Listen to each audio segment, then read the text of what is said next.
everyone. Welcome to 5 Minutes Belly Dance with me. Hi guys, this week we are going to work on another combined technique. It's actually a combination of the hip slide to the side and the hip slide front and back.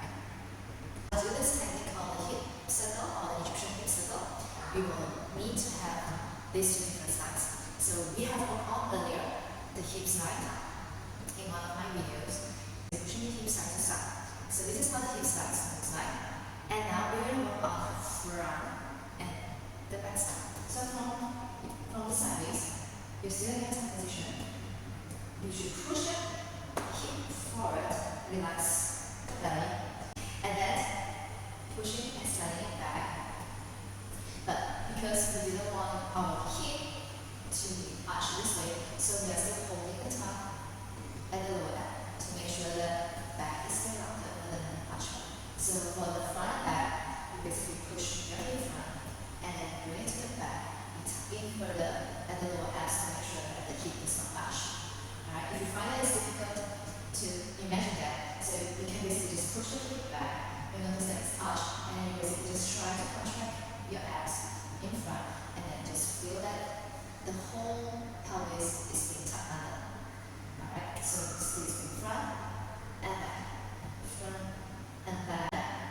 So we have our hip slide, which means side to side, and we have the front and back slides, front and back, and front and back, and front and back. So these slides will help you to create the 4 points that you will need to do your Egyptian hip circle.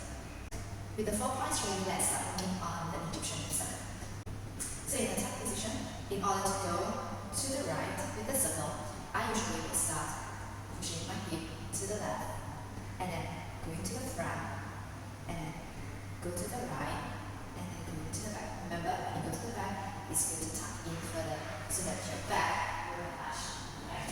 So you will go left, forward, relax, right, and left, front, right, and back, left, front, right, and back, and then you just basically connect the dots. Imagine that you're in a bottle, and then you're trying to touch all the corners of the rounded bottles. And if you notice, because this is a slight movement, your hip is not going up and down, it's basically flat as the floor. Alright?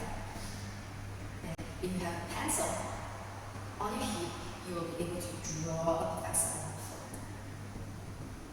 And in order to go to the left side, we will start by pushing our hip to the right, and then forward, and then to the left, and to the back. Remember the tucking, and then go to the back.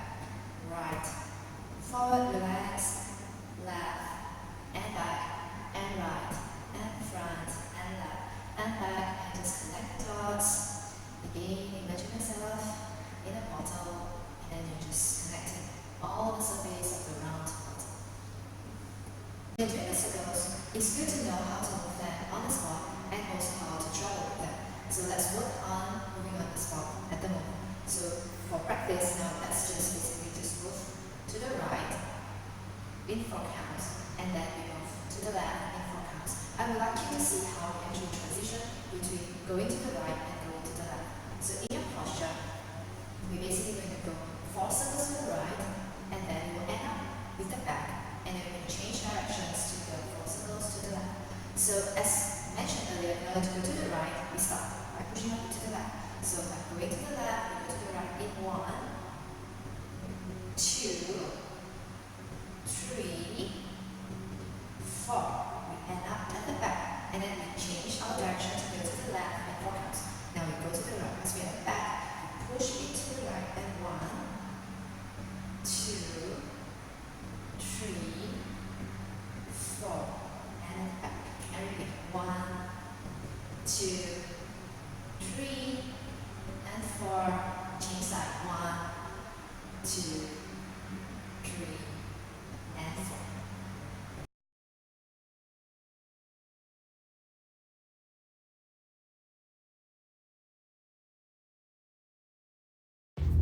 If you haven't subscribed to my channel, press the subscribe and bell bell button.